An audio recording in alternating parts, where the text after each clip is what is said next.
One student was killed inside that building. At this point, 5 students remain in critical condition in Lansing at Sparrow Hospital. Tens of thousands of students were on lockdown during hours of terror last night. Yeah, Jessica, the shooter's own family says Anthony McCray had a long mental health history and access to guns. Jurors returning a verdict after about 8 hours of deliberation inside this federal courthouse. The guilty verdicts coming on the same day as the governor's birthday. You claimed at the time it was consensual. Do you still stand behind those claims? Got nothing to say, sir. Defense attorneys have argued that a struggle over the stun gun that the officer had led to Schur pulling the trigger. As we're driving around surveying what's going on, I think what we're noticing the most is that conditions change in a matter of moments. The tire tracks from the vehicle are still at the scene. Once the 2 girls escaped and swam to shore, they spent hours shivering and in soggy clothes before they were able to get help. Meanwhile, a worker spoke today during the sentencing, saying the fires have left a traumatic impact to the workers and patients there to this day. Live in Kalamazoo, Mike Krafcik, News Channel 3.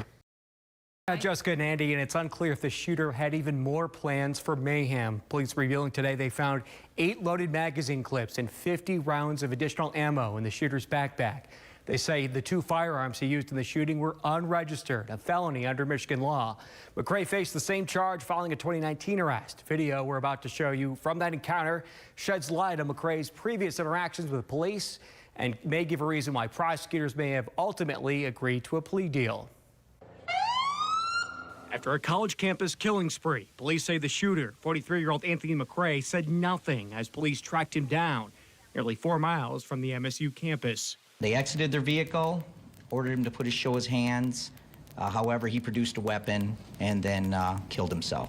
You're under arrest right now. It was a much different encounter between Lansing police and McCray back in 2019. What's the word, man? You work here? While following up on area burglaries, this officer begins questioning McCray, spotted smoking by an abandoned building. You got any weapons on you or anything like that? Yeah. You have a weapon on you? Yeah. What do you have? 380. 380?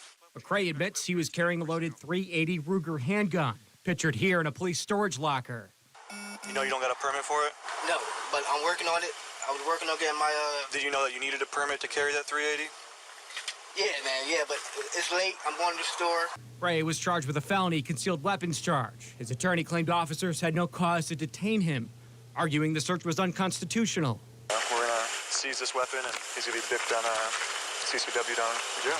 Court records show before the case headed to trial, former Ingham County prosecutor Carol Simon agreed to a deal, allowing McCray to plead to a misdemeanor weapons charge to avoid jail. A 5-year felony charge which barred McCray from legally owning a gun was dropped. We would all hope that a prosecutor would uphold the law as it's written. There's always room for discretion. However, that one will be under scrutinized for a long time, I'm sure. Questions continue to swirl more than 3.5 years after the arrest. Police say McCray legally owned the 2 9mm guns used to carry out the mass shooting. McCray's family says he became angry and isolated following his mom's death in 2020. After the shootings, police say McCray appeared to be walking on the 5-mile route from campus to his house, where he lived with his father.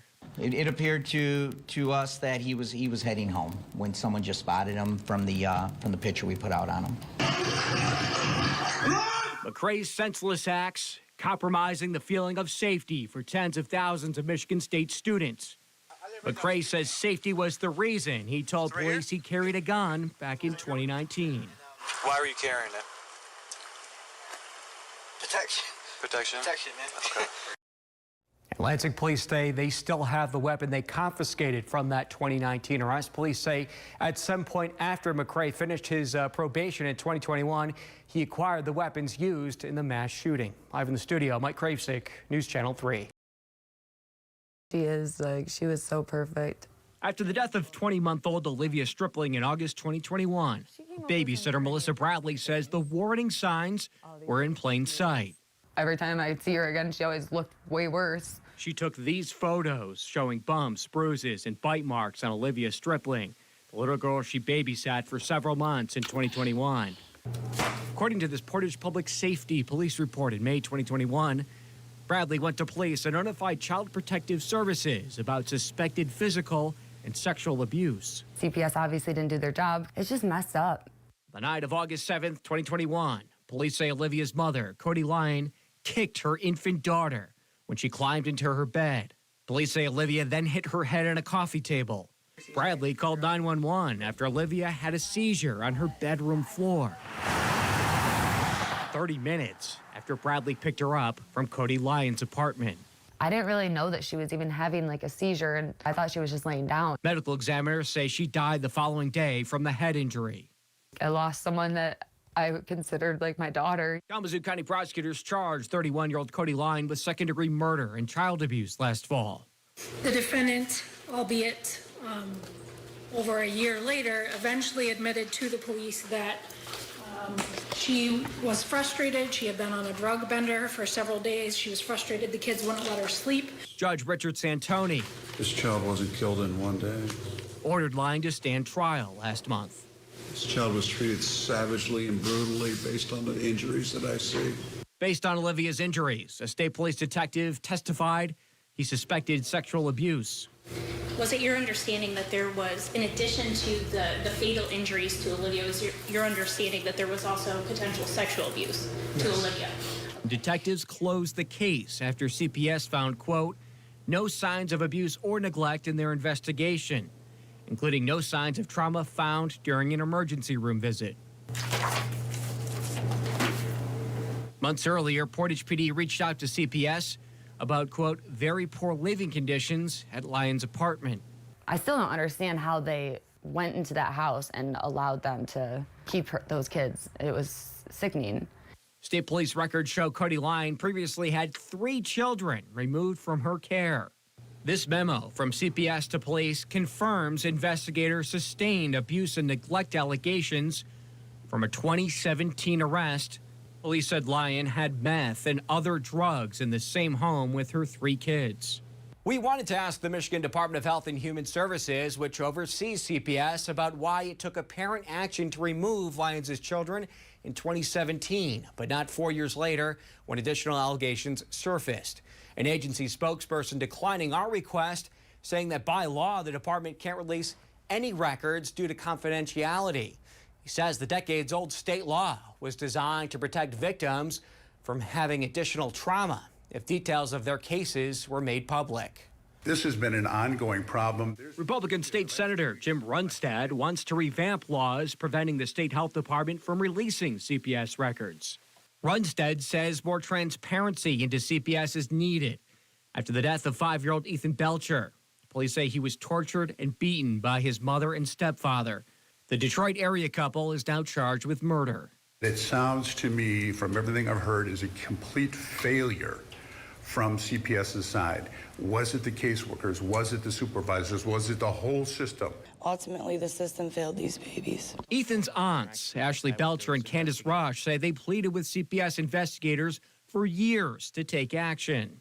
These children are sent back to these homes, and ultimately, they lose their lives at the hands of these monsters. A 2018 Office of the Auditor General report calls Child Protective Services, quote, deficient. The audit revealed investigators failed to complete investigations in required timeframes, had incomplete background checks, and didn't accurately assess a child's risk of harm.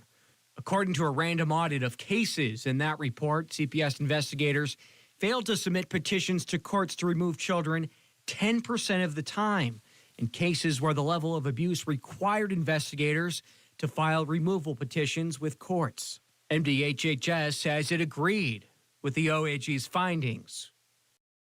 Now, according to Kalamazoo County Court records, prosecutors filed a habitual offender notice against Cody Lyon, which would enhance her sentence if she's convicted. Records show prosecutors are pointing to a 2011 conviction on a fleeing from an officer charge, which police allege Lyon drove recklessly with her child in the car. CPS was also contacted in that case. A spokesperson for the state health department says they'll continue to work with stakeholders on child abuse prevention services and that the department strives to be as transparent as the law allows. Live in the studio, Mike Krafcik, News Channel 3. Is showing up, Mike, to keep a closer eye on Olsen tonight. Yeah, Andy, and with the election less than 2 weeks away, some officials in Berry County say the rhetoric continues to impact voter confidence in this election. In the backdrop, a special prosecutor is deciding whether to charge Berry County Sheriff Darleaf connected to allegations involving one of Olson's voting machines. These will be sealed with a recorded numbered seal until the end of election night. Onlookers and voters began appearing at the Irvin Township Hall today. There's been a lot of questions in recent years, in recent elections, so the best way to do that is come and look. Is every mail-in compared with the computers? They're taking a closer look at Township Clerk Sharon Olson and her public accuracy test mandated by law before elections.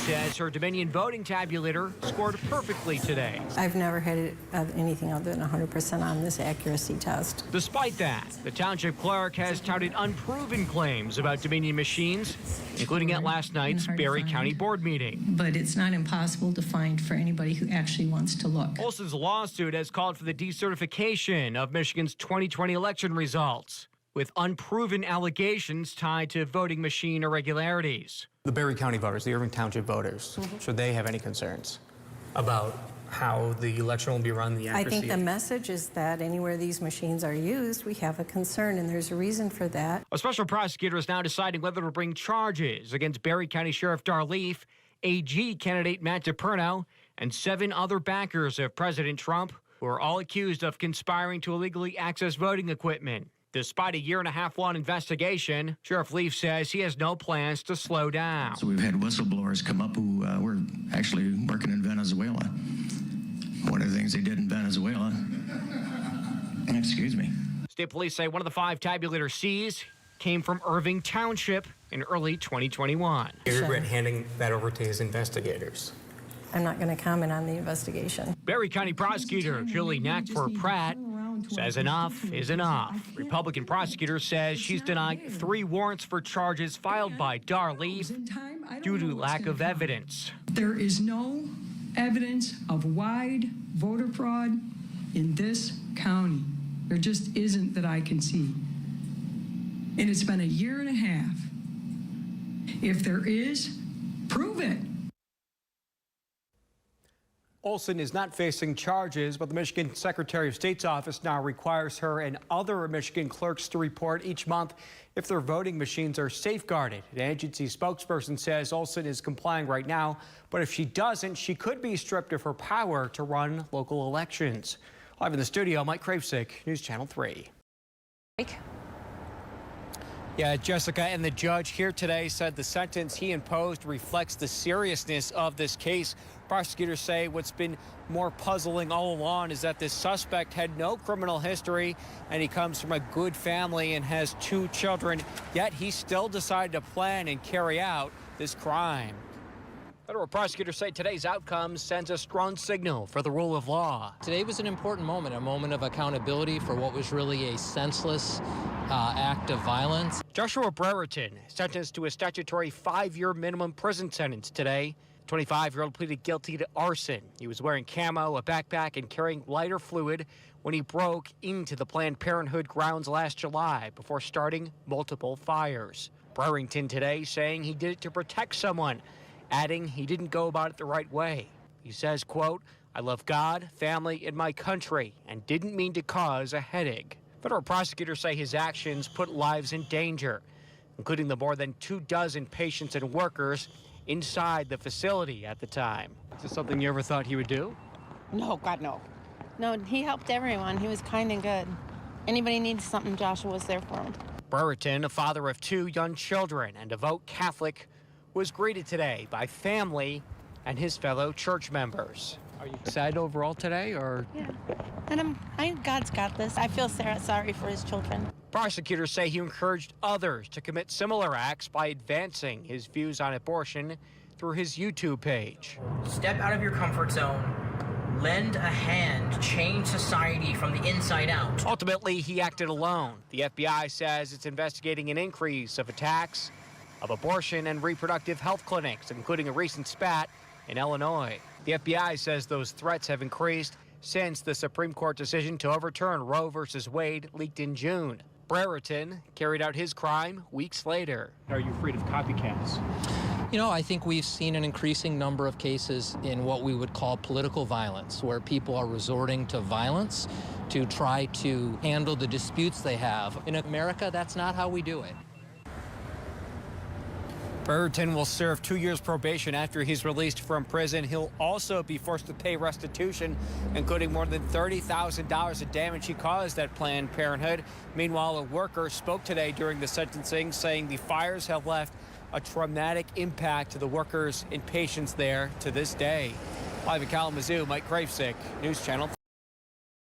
News Channel 3's Mike Krafcik spoke to authorities tonight and to the neighbor who helped these little girls get help.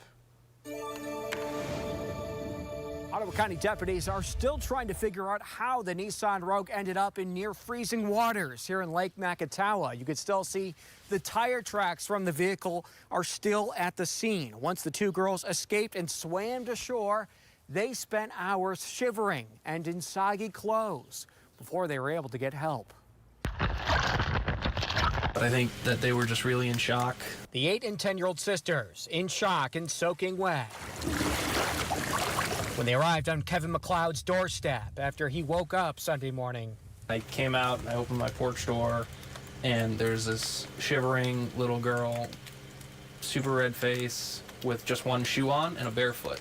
Deputies say the girls were looking for help all night, even sleeping on this nearby porch before they found the Park Township homeowner. She starts telling me that her and her sister have been out all night. Somehow they were with their dad and they ended up in the lake. Deputies say around 2 a.m., their father's SUV ended up in the water. It took the Ottawa County dive team about an hour before they pulled the body of 52-year-old John Dowler, who was still inside the vehicle at the bottom of Lake Macatawa, around 100 feet from shore. Investigators say the two girls managed to escape out the vehicle's rear hatch. We're still trying to figure out how the hatch opened. Did the father assist in that? That's stuff we don't know at this point. Lieutenant Eric Westphere says foul play is not suspected. They say the Otsego father was driving along Jennison Avenue, a side road that leads straight into the lake. The crash is still under investigation. Are these girls lucky to be alive? They're extremely lucky to be alive. You could see that the perseverance was there. They managed to get themselves out of that vehicle. They swam to shore. They spent 7 hours out in the cold after being soaking wet, and then were able to find a house that had somebody in it for help the next morning. It's incredible. Although homes and summer cottages line this lake, many residents don't live here during the winter. Detectives say that made it even more difficult for these girls to find anyone home to help them. The girls were treated and released after being at a local hospital for several hours Sunday. Reporting outside of Holland, I'm Mike Krafcik.